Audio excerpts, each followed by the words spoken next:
Hello മക്കളെ, നിങ്ങളിപ്പോൾ class 11 അറിയാം. പക്ഷേ നിങ്ങളുടെ പല സ്കൂളിലും ഒരുപക്ഷെ ക്ലാസ് 12 സിലബസ് വരെ തുടങ്ങിയ സ്കൂളുകളുണ്ട്. തീർച്ചയായിട്ടും നിങ്ങൾക്ക് ക്ലാസ് 11 പബ്ലിക് എക്സാം ഒന്നുമില്ല, ബോർഡ് എക്സാം ഇല്ല എന്നുള്ളത് ചിലപ്പോൾ നിങ്ങൾക്ക് ഹാപ്പി വരുന്ന കാര്യമായിരിക്കും. സ്റ്റേറ്റ് ബോർഡുകാരൊക്കെ ഇപ്പോൾ പബ്ലിക് എക്സാമിനൊക്കെ വേണ്ടി പഠിക്കുന്ന സമയത്ത് നിങ്ങൾ വിചാരിക്കും ഞങ്ങൾ രക്ഷപ്പെട്ടു എന്നൊക്കെ. പക്ഷേ ഒരു ടെസ്റ്റ് ഉണ്ട്. എന്താണെന്നറിയോ, നമ്മുടെ കെമിസ്ട്രി എടുത്ത് നോക്കുകയാണെങ്കിൽ നിങ്ങൾക്ക് ഈ ക്ലാസ് 12 നിങ്ങൾക്ക് കെമിസ്ട്രിയിൽ പഠിക്കാനുള്ള പല കാര്യങ്ങൾക്കും അതിൻ്റെ ഹെൽപ്ഫുൾ ആയിട്ടുള്ള കാര്യങ്ങൾ മൊത്തം കിടക്കുന്നത് ക്ലാസ് 11 കെമിസ്ട്രിയിലാണ്. ഓക്കെ, ഫോർ എക്സാമ്പിൾ കുറച്ച് എക്സാമ്പിൾസ് സാർ ഇങ്ങനെ പറഞ്ഞുതരാം. നിങ്ങൾക്ക് ക്ലാസ് 11 ടോട്ടൽ 9 ചാപ്റ്ററാണ് കെമിസ്ട്രിയിലുള്ളത്. എന്നാൽ അത് ക്ലാസ് 12 എത്തുമ്പോൾ എത്ര ചാപ്റ്റർ ആവും എന്നറിയാം? നിങ്ങൾ 10 ചാപ്റ്റർ ആവും. ഓക്കെ, ഇതിൽ തന്നെ നിങ്ങൾ ചിന്തിച്ച് നോക്കിയാൽ മതി. നിങ്ങൾക്ക് 2 ചാപ്റ്ററാണ് ഓർഗാനിക് കെമിസ്ട്രി പഠിക്കാനുള്ളത്. അതിൽ ഓർഗാനിക് കെമിസ്ട്രിയുടെ 1ാമത്തെ ചാപ്റ്റർ എന്ന് പറയുമ്പോൾ ബേസിക് കൺസെപ്റ്റ് ആൻഡ് ടെക്നിക്സ് എന്നൊക്കെയാണ് പേരുള്ളത് അല്ലേ? ആ പേര് പോലെ തന്നെയാണ്. ആ ചാപ്റ്റർ നല്ല രീതിയിൽ പഠിക്കാത്തൊരു കുട്ടിയാണെങ്കിൽ തീർച്ചയായിട്ടും ഇനി അങ്ങോട്ടുള്ള ഓർഗാനിക് ചാപ്റ്ററിലൊക്കെ അതിൻ്റേതായിട്ടുള്ള ബുദ്ധിമുട്ടുകൾ നേരിടേണ്ടി വരും. ഓക്കെ, അത് ആ ഒരു സമയത്ത് കൂടുതൽ സമയമെടുത്ത് നിങ്ങൾ അത് പഠിക്കേണ്ട ഒരു ആവശ്യകത വരും. ഓക്കെ, ഇനി നിങ്ങൾക്ക് ഓർഗാനിക് ചാപ്റ്ററിൽ തന്നെ നിങ്ങൾ ആ ഒരു ചാപ്റ്റർ കഴിഞ്ഞാൽ 2ാമത്തെ ചാപ്റ്റർ ആയിട്ട് വരുന്നത് ഹൈഡ്രോ കാർബൺസ് ആണ്. ഹൈഡ്രോ കാർബൺസിൻ്റെ ബാക്കി എന്ന് പറയുന്നത് നമ്മുടെ +2 2ാമത്തെ ടെക്സ്റ്റ് ബുക്ക് മൊത്തം ഓർഗാനിക് ചാപ്റ്റേഴ്സാണ്.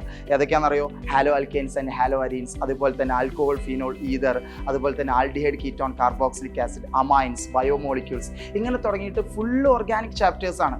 ഈ ചാപ്റ്ററിലൊക്കെ നമുക്ക് പഠിക്കാനുള്ളതോ ഓർഗാനിക് റിയാക്ഷൻസും അതുപോലെ തന്നെ അതിൻ്റെ പ്രിപ്പറേഷൻസും അതിൻ്റെ ഫിസിക്കൽ പ്രോപ്പർട്ടിയും ഒക്കെയാണ്. ആ സമയത്ത് നമ്മളിങ്ങനെ ഒരുപാട് റിയാക്ഷനും ഇങ്ങനെയൊക്കെ കാണുന്ന സമയത്ത് ക്ലാസ് 12 കുട്ടികൾ എപ്പോഴും ചോദിക്കുന്ന ഡൗട്ടാണ്, ഇതെങ്ങനെയാണ് സാറ് പഠിക്കുക, ഇതെങ്ങനെയാണ് നമുക്ക് മനസ്സിലാവുക, ഇത് നമുക്ക് മറന്നു പോകുന്നുണ്ടല്ലോ. ഈ കുട്ടികൾക്കൊക്കെ പറ്റുന്ന പ്രശ്നം എന്താണെന്നറിയോ? നിങ്ങളുടെ ആ ഓർഗാനിക്കിൻ്റെ ഫസ്റ്റ് ചാപ്റ്റർ ഇവിടെ ക്ലാസ് 11 ആ ക്ലാസ് 11 ഇലക്ട്രോൺ ഡിസ്പ്ലേസ്മെൻറ്റ് എഫക്റ്റുകൾ, അതുപോലെ തന്നെ ന്യൂക്ലിയോഫൈൽ എന്താ, ഇലക്ട്രോഫൈൽ എന്താ, റിയേജൻസ് എന്താ, അതേപോലെ തന്നെ ഇൻ്റർമീഡിയറ്റ് എന്താ, ഇങ്ങനെയൊക്കെ നിങ്ങളെ പഠിപ്പിക്കുന്നുണ്ട്. ആ സമയത്ത് ഇത് എന്തിനു വേണ്ടിയിട്ടാണ് പഠിക്കുന്നത് നിങ്ങൾക്ക് അറിയില്ല, ശരിയാണ്.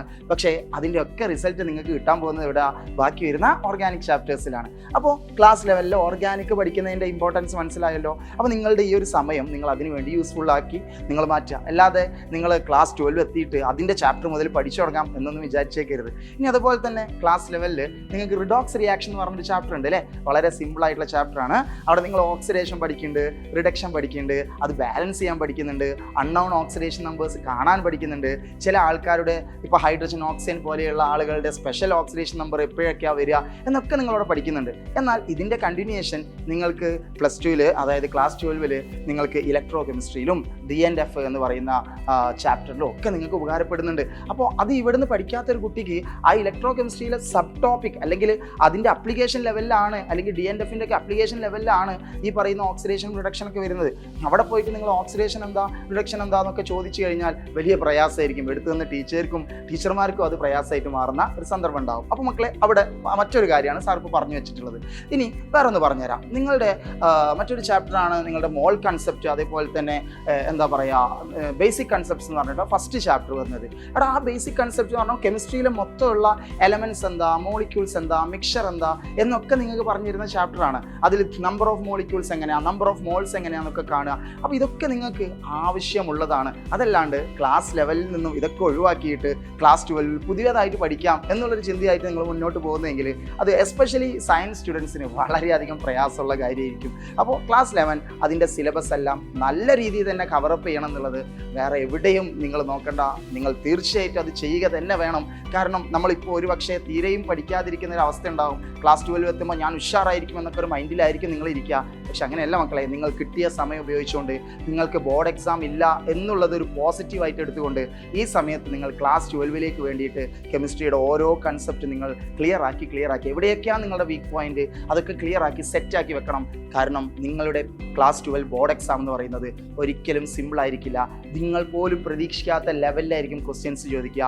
ഒരുപക്ഷെ NEET level, JEE level questions വരെ നിങ്ങളുടെ ബോർഡ് എക്സാമിന് കാണാറുണ്ട്. അതൊക്കെ അറ്റൻഡ് ചെയ്യണമെങ്കിൽ ക്ലാസ് 12 നോളജ് മാത്രം പോരാ, ക്ലാസ് 11 നോളജ് കൂടി വേണം. മക്കളെ, നിങ്ങളെല്ലാവരും നല്ല രീതിയിൽ തന്നെ പഠിക്കുക. ക്ലാസ് 12 ഈ നമ്മളുടെ ബാച്ചിലൊക്കെ പറയുകയാണെങ്കിൽ അഗ്നി ബാച്ച് ഒക്കെ നമ്മൾ പ്രൊവൈഡ് ചെയ്യുന്ന സമയത്ത് ക്ലാസ് 12 ടോപ്പിക് എടുക്കുമ്പോൾ തന്നെ നമ്മൾ ഏകദേശം ഒന്ന് ടച്ചപ്പ് ചെയ്ത് കൊടുക്കാറുണ്ട് ക്ലാസ് 11 ടോപ്പിക്സും. അപ്പോൾ നിങ്ങൾക്ക് വേണമെങ്കിൽ അടുത്ത വർഷം പെട്ടെന്ന് തന്നെ നിങ്ങൾ അഗ്നി ബാച്ചിലൊക്കെ ഫസ്റ്റ് ടൈമിലൊക്കെ ജോയിൻ ചെയ്യുകയാണെങ്കിൽ തീർച്ചയായിട്ടും നിങ്ങൾക്ക് എന്ത് ചെയ്യാൻ പറ്റും, നിങ്ങളുടെ ആ ഒരു ടോപ്പിക്കൊക്കെ കവർ ചെയ്യാൻ പറ്റും. അപ്പോൾ എന്തായാലും മക്കളെ, പറഞ്ഞ കാര്യങ്ങൾ മറക്കണ്ട. ക്ലാസ് 11 വെറുതെ ആക്കരുത്. ക്ലാസ് 12 നമ്മൾ അടിപൊളിയാക്കാം.